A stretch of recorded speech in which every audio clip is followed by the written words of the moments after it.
लगभग खत्म हो चुकी है। जब मांग नहीं है, अंतरराष्ट्रीय स्तर पर दाम गिर गए हैं। आपको मालूम है, एक समय ऐसा आया था तेल की कीमत अंतरराष्ट्रीय बाजार में 0 हो गई थी। मतलब $1 से कम अंतरराष्ट्रीय बाजार में कीमत हो गई थी पेट्रोल की, क्रूड ऑयल की। और हिंदुस्तान की अर्थव्यवस्था कोरोना के आने से पहले ही बहुत धीरे हो गई थी। जब इकोनॉमी धीरे हो गई, अर्थव्यवस्था चौपट हो गई, उद्योग धंधे बंद हो गए, पेट्रोल डीजल की मांग खत्म हो गई, भंडार भरे हुए हैं, अंतरराष्ट्रीय बाजार पे कीमत 0 पर आ गई, तो हमें समझ में नहीं आ रहा पिछले 20 दिनों से लगातार पेट्रोल डीजल के दाम ये सरकार क्यों बढ़ा रही है। समझ से परे है, ये कोई आम गलती नहीं है। मुझे तो लगता है इसमें कुछ बहुत बड़ी साजिश हो सकती है, क्योंकि 5वीं क्लास के बच्चे को मालूम होगा जब दाम गिर गए, मांग खत्म हो गई, तो बेवजह इतना ज्यादा लगातार बढ़ाना। और सबसे ज्यादा चोट किसको लग रही है? जो स्कूटर चलाता है, मोटरसाइकिल चलाता है, मोपेड चलाता है, खेतों में जब डीजल इस्तेमाल में लेते हैं, उन लोगों पर अधिक मार पड़ रही है।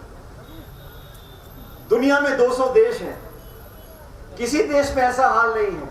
हर देश की सरकार अपने नागरिकों को मदद करने के लिए कुछ न कुछ आर्थिक पैकेज दे रही है, खातों में पैसे डलवा रही है। अमेरिका ने $3000 बिलियन लोगों के हाथों में दिया है, ताकि लोग अपना रोजमर्रा की चीजें खरीदते रहें। किसी भी सरकार ने आर्थिक मंदी चलते, जब हमारी ग्रोथ लगभग 0 हो गई है, तब इतना करारा प्रहार किसी सरकार ने नहीं किया। सोनिया गांधी जी ने, वर्किंग कमेटी ने निर्णय लिया कि हम लोग संपूर्ण देश की जो आज मांग है उसको कांग्रेस के प्लेटफॉर्म पर लाकर दुनिया के सामने रखेंगे।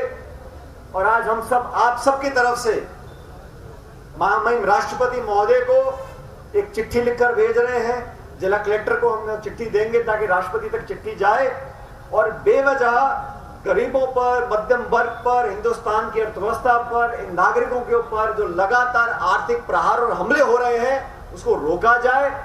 पेट्रोल डीजल हर परिवार, हर नागरिक को इफेक्ट करता है, प्रभावित करता है, क्योंकि चुनाव अभी 4 साल दूर हैं और अर्थव्यवस्था को पुनर्जीवित करने के कोई उपाय केंद्र सरकार के पास नहीं है। सबसे आसान चीज है दाम बढ़ाए जाओ और लोगों की जेब काटते चले जाओ।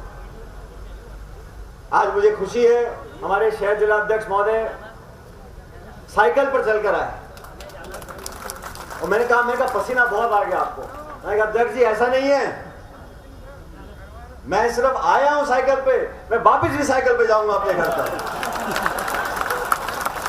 असली धरना प्रदर्शन असली में तो ये है।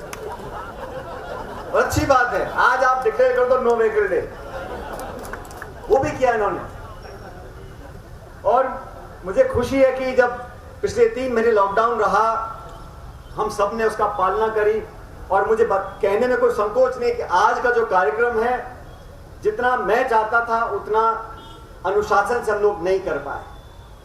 मैंने बहुत सीमित, क्योंकि यहाँ कम कुर्सियां लगाकर 6-6 फीट दूरी पर हमने व्यवस्था करी थी, सीमित लोग बुलाकर एक प्रदर्शन करना था, लेकिन इतने हम सब आसपास खड़े रहेंगे मैं उम्मीद करता था हम लोग, लेकिन कई चीजें हमारे कंट्रोल के बाहर रहती हैं।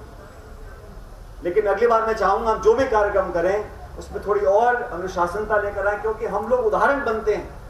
आज हमको लोग देखेंगे, सुनेंगे, तो आम नागरिक को लगना चाहिए कि जिम्मेदार पदों पर बैठे लोग कम से कम वो पालना कर रहे हैं, जो गाइडलाइंस हैं सरकारों की, प्रशासन की, उसकी पूरी पालना हमको करनी चाहिए।